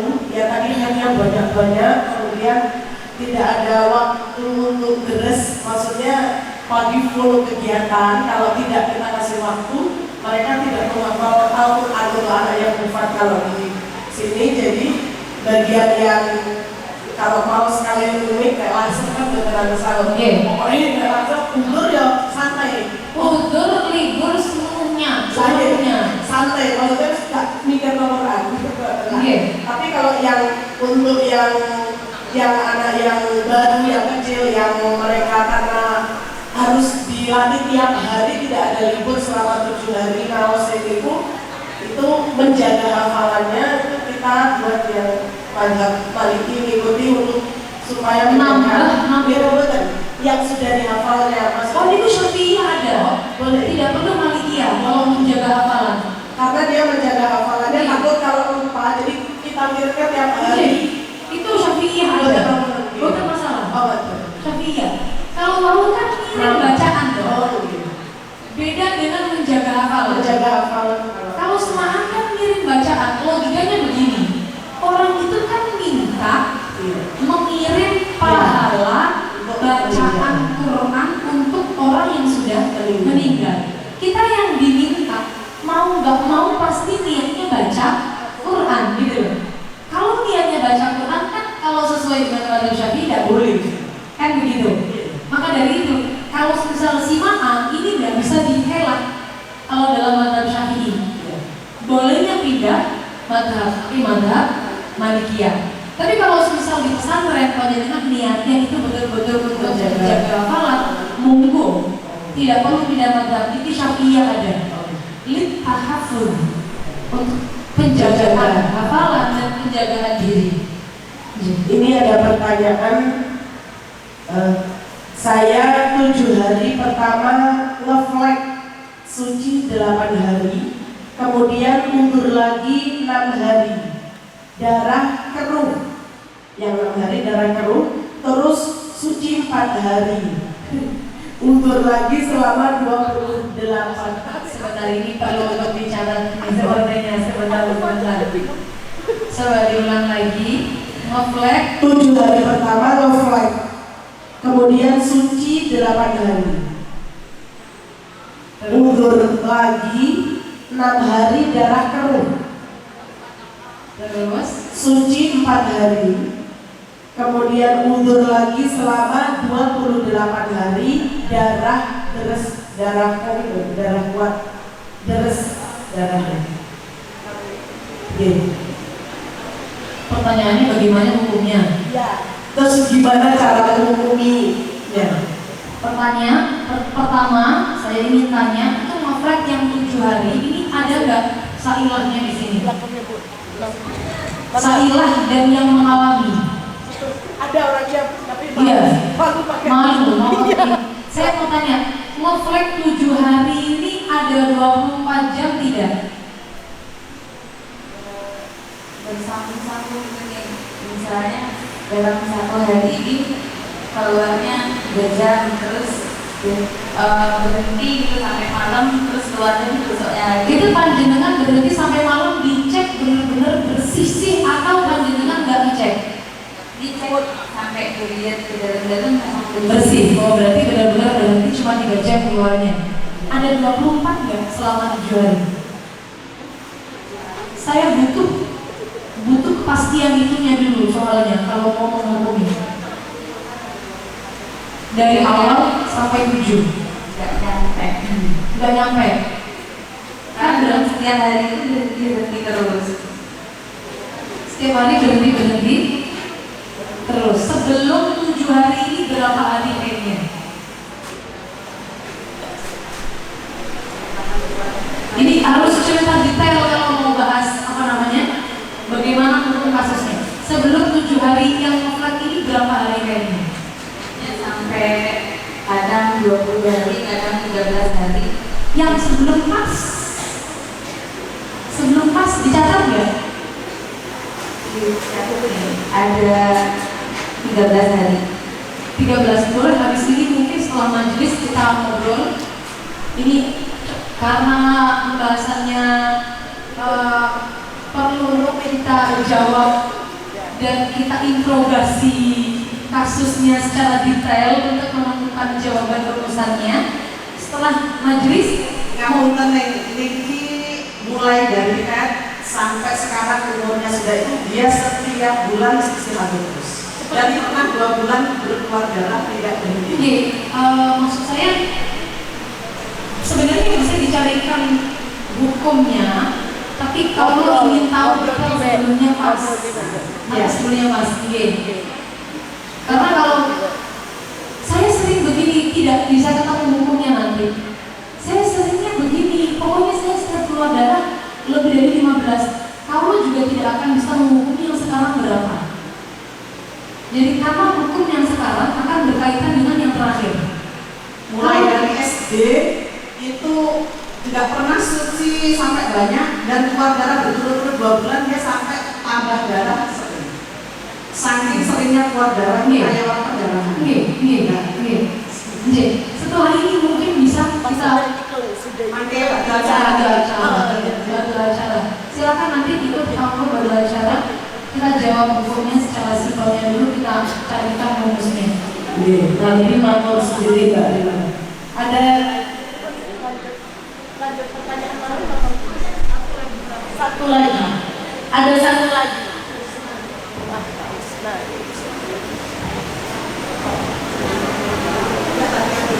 Assalamualaikum warahmatullahi wabarakatuh. Waalaikumsalam warahmatullahi wabarakatuh. Tanya. Yang pertama, ketika seorang ibu akan melahirkan dan mengeluarkan darah itu, termasuk darah apa? Yang kedua, mandi wilada hukumnya wajib atau tidak? Ya, kayak pertanyaan ujian sekolah gitu ya. Apa hukumnya darah yang dikeluarkan oleh seorang ibu yang hukumnya wajib atau tidak? Silakan jawab pertanyaan ini dengan benar. Yang pertama, saya jawab yang pertama terlebih dulu. Kalau misal mau melahirkan, ada dua tipe teman-teman keluar darah itu. Ada orang yang keluar darah padahal dia belum merasakan kontraksi. Jadi keluar darah dulu, padahal belum muncul kontraksi, tapi sudah muncul darah. Kalau begini hukumnya apa? Darahnya haid. Dalam mazhab Syafi'i itu, qaul jadidnya Imam Syafi'i mengatakan orang hamil itu bisa haid. Yang penting memenuhi syarat haid. Seperti itu. Jadi ini dia belum ada kontraksi, belum mulus-mulus. Belum mulus-mulus sudah keluar darah, berarti masih haid. Kalau memenuhi syarat. Kemudian kok tengah-tengah keluar darah muncul yang namanya kontraksi, berarti darahnya tetap haid. Darah wiladahnya, darah yang muncul saat kontraksi dan darah yang membersamai bayi keluar, hukumnya ikut haid karena nyambung dengan haid. Begitu. Yang kedua, ada orang yang keluar darahnya ketika sudah muncul kontraksi, baru keluar darah. Maka kalau seperti ini hukumnya darahnya darah istihadah. Dia tetap wajib untuk sholat. Kalau memang masih mampu harus sholat. Kalau sudah tidak mampu baru boleh untuk tidak sholat. Jangan lupa dicatat. Nanti wajib untuk diqadha kalau sudah berhenti dari nifas. Ingat ya, adik-adik barangkali sekarang belum butuh, tapi nanti kalau sudah pas waktunya melahirkan biasanya lupa segala-gala. Jangan sampai lupa sama sholat. Kalau keluar darahnya cuma pas kontraksi, sudah mules baru kemudian muncul darah. Darahnya ini darah istihadah. Jadi kita wajib untuk sholat. Berarti kalau wajib sholat harus dicatat. Kalau memang udah gak kuat sholat, catat sholat apa aja yang tidak dia lakukan. Itu dia. Yang kemudian selanjutnya, apakah kemudian setelah melahirkan ada yang namanya mandi wiladah? Ada. Kewajiban seseorang mandi besar, salah satunya disebabkan karena melahirkan. Karena sejatinya bayi itu adalah asalnya dari mani. Maka orang yang melahirkan sama dengan orang yang keluar mani. Wajib untuk mandi. Masalahnya adalah kapan waktu mandinya. Kalau habis melahirkan dia langsung keluar darah nifas, mandinya nunggu bersih dari nifas.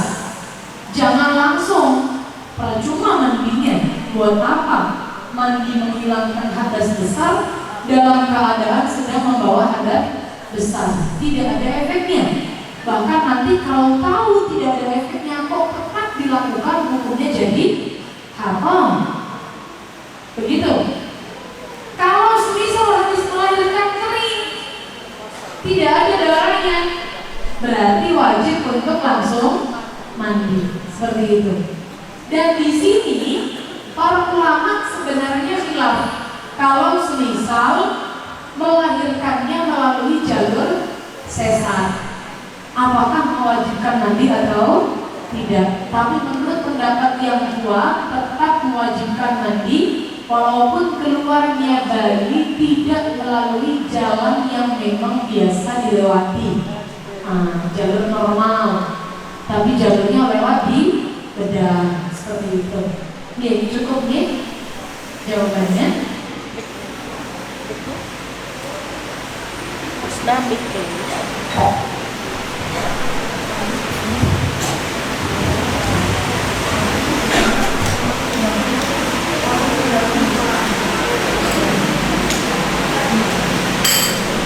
Teman-teman, sepertinya sudah malam. Oke, kalau saya teruskan materi tidak kondusif. Kalau masih ada pertanyaan lagi, boleh mungkin kita tampung satu atau dua pertanyaan lagi. kalau materi lagi sepertinya di atas sudah banyak yang matanya, tapi dia sudah tinggal 5 watt ya. Masa di atas biarin di atas dia ke bawah. Yang bawah baterainya masih alkalin. Oh, masih alkalin. Masih full. Ada yang mau tanya Mbak? Mungkin dari teman-teman Sama santri. sekali belum ada yang nanya loh dari tadi. Yang nanya ibu terus ini. ini Mbak berdiri ya. Ayo berdiri.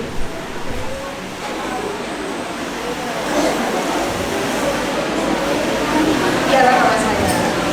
Assalamualaikum, perkenalkan nama saya Ataya, Kelas berapa? kelas 10 MA.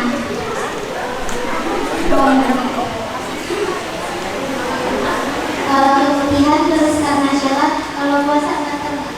Oh iya. Terus sudah. Kalau Ramadan pulang nggak? Kalau Ramadan liburan nggak? Liburan. Liburan pulang ya biasanya. Biasanya habis nonton drakor gitu ya. Ya kan? Iya kan, jujur kan? Soalnya kan jangan diarahkan kalau misal keluar kemutihan karena syahwat itu karena suatu hal yang negatif, yang berlebihan begitu. Jangan selalu diarahkan ke sana. Kadang-kadang nonton drakor aja udah kayak ada kupu-kupu di perutku, begitu kan?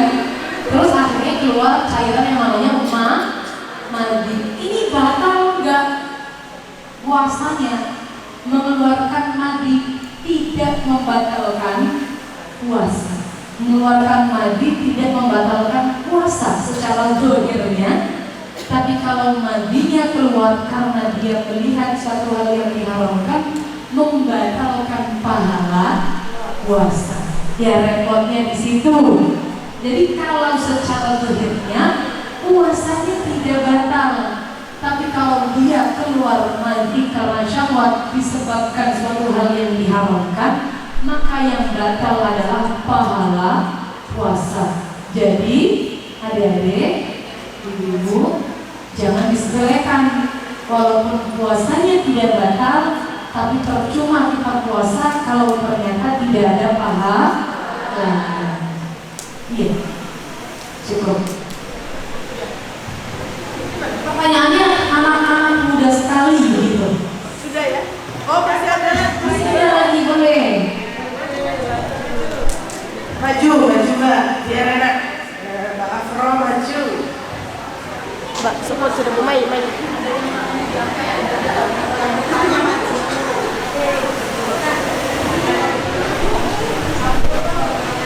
Assalamualaikum warahmatullahi wabarakatuh. Nama saya Afro, saya kelas 11. Ini saya mau nanya, kan satu report itu tadi katanya boleh jelas untuk niatnya menjaga hafalan. Setelah itu menjaga hafalan perlu memegang membawa Quran. Yang kita lakukan Quran terjemah. Itu bagaimana nih? Oh iya, siap. Nih. Assalamualaikum warahmatullahi wabarakatuh. Waalaikumsalam warahmatullahi wabarakatuh. Membawa Al-Quran dalam keadaan sedang media. Quran yang dibawa Quran terjemah. Quran terjemah kudus yang dibagi 2 juz gitu. 1 dan 2. Di sini semua wajib pakai Quran ibu. Atau kebanyakan menggunakan Quran itu. Kalau yang biasanya yang menghafal atau yang tapi kalau untuk mereka sekarang itu pakai tontonan Quran kudus yang tidak ada terjemahnya sama sekali ibu.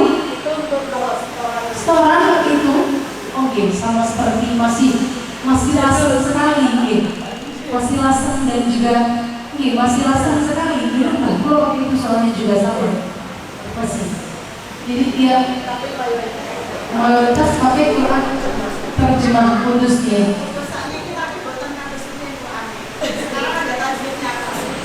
Quran sekarang kudus sekarang Rasul Mutmani. Kemudian ada tanda wakaf dan juga ibtidah dan wakafnya. Kemudian ada keterangan tajwid dan sebagainya. Semakin lengkap Quran kudus yang sekarang itu. Apakah boleh orang dalam keadaan haid membawa Quran yang terjemah atau yang berhadas tidak punya wudu membawa Quran yang ada terjemahnya. Sebenarnya kalau pertanyaannya Qurannya tidak ada tafsirnya sama sekali, maka baik orang itu punya hadas besar atau punya hadas kecil tidak boleh bawa. Kalau memang tidak ada tafsirnya sama sekali, tidak ada terjemahnya sekali. Kalau ada terjemahnya, terjemah ini mengarahnya pada tafsir, maka berarti kalau tafsirnya lebih banyak boleh, kalau tafsirnya lebih sedikit tidak boleh. Yang belum kita tahu sampai sekarang adalah tafsiran bahasa Indonesianya, terjemahan kudus itu lebih banyak mana antara huruf Latin dengan huruf Arab Qurannya, ya kan? Belum ada yang meneliti ya. Jadi kalau kita lihat secara kasat mata lebih banyak tafsirnya, lebih banyak terjemahnya, ya silakan boleh dipegang. Tapi kadang-kadang kan ada yang mepet, yang kira-kira kayaknya ini 50-50 gitu. Makanya di kiai-kiai Quran pun juga ada dua versi lagi. Ada yang tetap tidak boleh megang Quran terjemah yang Indonesia terjemahnya, yang tidak ada tambahan-tambahan cerita di belakangnya, yang tidak ada tambahan-tambahan tafsir-tafsir panjang di belakangnya. Kan ada yang mepet biasanya terjemah itu. Ada kiai yang melarang demikian, ada kiai yang boleh, yang penting ada tafsirnya boleh, yang penting dilihat kayaknya kalau lebih banyak tafsirnya boleh walaupun mepet begitu. Berarti kan setengahnya itu kan kita aplikasi. Sebentar setelah ini kita bahas ke aplikasi. Ini masih yang Quran yang mushaf dulu. Ada dua nih, silakan menyenang ikut yang mana. Karena memang ada dua jalur. Kiai ada yang ikhtiar, hati-hati. Kalau ada terjemah Indonesianya kalau mepet bahasa Indonesianya sama bahasa Arabnya tidak boleh. Kalau ada yang penting ada terjemahnya boleh. Ada yang demikian. Silakan mau ikut yang mana. Kalau misal pakai HP menggunakan aplikasi, saya aplikasinya juga pakai Quran ini, tidak ada terjemahnya. Ini saya tidak punya wudu sekarang. Saya pegang HP-nya. Boleh nggak kita pegang HP lagi buka aplikasinya, tidak ada terjemahnya padahal tidak punya wudu? Kalau kita sedang log out begini, jelas boleh, karena kita lagi pegang HP. Yang masalah kalau kita sedang pegang begini, lagi buka aplikasinya, ini termasuk mushaf atau tidak? Ulama lagi-lagi khilaf. Ulama salaf yang banyak mengatakan aplikasi atau biasanya kaset, kalau zaman dulu kaset Quran yang dalam kaset itu bukan termasuk mushaf, atau aplikasi juga bukan termasuk mushaf, karena mushaf itu al-maktub lid-dirasah, ma yuktabu lid-dirasah, yang ditulis karena untuk dibaca-baca. Sedangkan di dalam aplikasi dawuh ulama tersebut adalah ini bukan al-maktub tapi pantulan cahaya. Kalau pantulan cahaya maka bukan mushaf. Namun menurut sebagian ulama kontemporer, termasuk salah satunya kalau tidak salah pengarang syarah Yaqutun Nafis, beliau itu lebih condong pada pendapat yang mengatakan kalau sekarang zamannya sudah modern, tulisan tidak hanya harus selalu menggunakan pena, maka berarti segala hal yang ditulis meskipun tidak menggunakan pena berarti itu termasuk mushaf meskipun hanya sebatas pantulan cahaya. Menurut beliau, aplikasi yang di mushaf, yang di komputer, yang di software HP, komputer dan sebagainya yang ditampilkan kalau tidak ada tafsirnya tetap dinamakan dengan mushaf, yang mana kalau kita pegang harus menggunakan wudhu seperti itu. Jadi tetap tidak bisa lepas dari perkhilafan para ulama. Sehingga nikmatnya kita para umat begini ibu-ibu, boleh ikut yang mana yang bisa. Kalau mau ikut yang hati-hati silahkan. Berarti pakai wudhu tentunya akan lebih baik. Tapi kalau memang tidak bisa daripada tidak baca Quran dan buka Quran ya sudah. Tidak apa-apa ikut ulama yang mengatakan tidak termasuk mushaf karena hanya sebagai panduan cahaya. Gitu.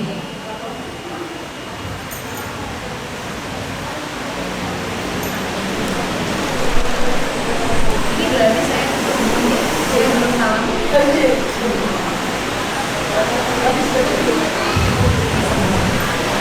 Ibu-ibu, bapak sekalian, kalau dari awal hingga akhir bila banyak kurangnya, mohon maaf yang sisa-besarnya. Mohon maaf, pembahasan malam hari ini juga tadi saya banyakin tanya jawabnya, karena saya rasa kalau terlalu banyak materi dari saya, kebanyakan akan semakin ngantuk. Jadi tadi lebih banyak tanya jawabnya. Mungkin banyak materi yang belum saya sampaikan, mohon dimaafkan. Hanya dengan kalau semisal ingin yang sudah di rumah, kalau semisal ingin belajar istihadah dasarnya, kalau pernah membuat video tentang istihadah dasar dengan link production, dengan link. Jadi media tim multimedianya Lirboyo. Tim multimedianya Lirboyo itu namanya LIM, Lembaga Ittihadul Mubalighin. LIM, silahkan diketik mawon. LIM, sewa hasinah, nanti muncul. LIM sewa hasinah, nanti silahkan nanti muncul klik TV wanita. Klik lagi, setelah TV wanita muncul, nanti banyak sekali judul-judulnya. Pembahasannya mulai hack sampai nifas sampai istihadah sudah selesai di YouTube, penggalan videonya. Kira-kira satu sesinya 15 menit sampai 30 menit. Ada di sana pembahasan mengenai istihadah yang rumit, dari mulai mu'tadah, dari mulai muqtadi'ah, dari mulai yang mumayyizah sampai yang ghairu mumayyizah, sampai yang mutahayyirah. Ada semua di sana pembahasan secara ringkas-ringkasnya. Jadi mungkin karena materi untuk hari ini terbatas, panjenengan yang masih bingung boleh untuk ke YouTube, silahkan. Dan barangkali ke depannya kita bisa berjumpa lagi. Silahkan kalau masih ada pertanyaan lagi bisa kita bahas di pertemuan depan. Kalau dari awal hingga akhir mohon maaf yang sebesar-besarnya. Wassalamualaikum warahmatullahi wabarakatuh. Alhamdulillah, demikianlah materi yang akan disampaikan oleh Profesor Hasina. Semoga dengan materi yang akan disampaikan dapat bermanfaat bagi kita semua orang mukmin. Yang selanjutnya yaitu menutup doa kepada Ibu langsung.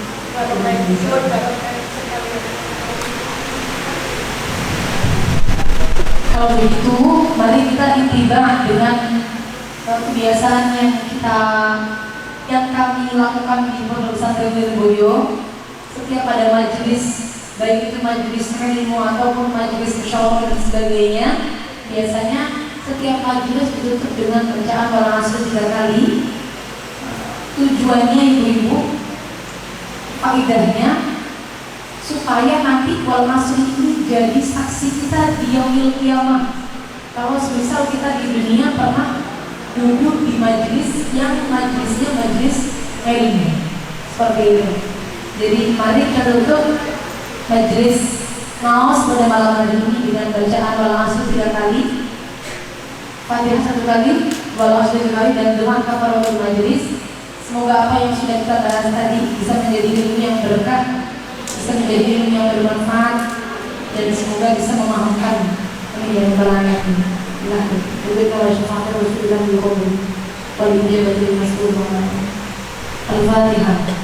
A'udzubillahi minasyaitonir rajim. Bismillahirrahmanirrahim.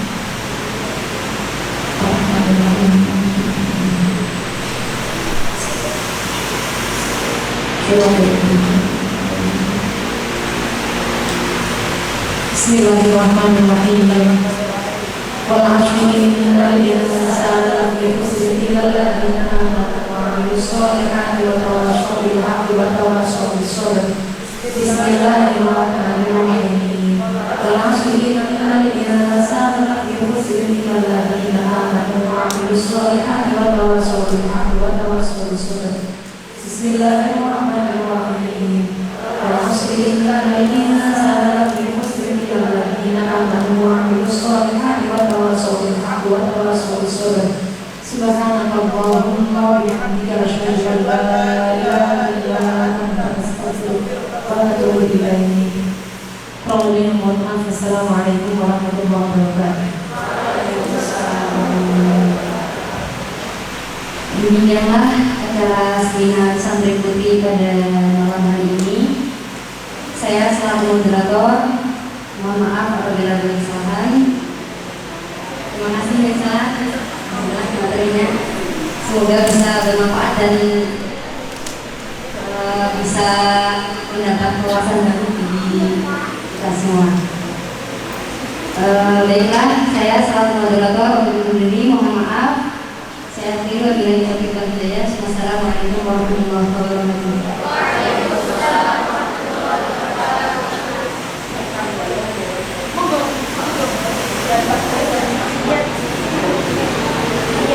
Untuk anak-anak santri bisa langsung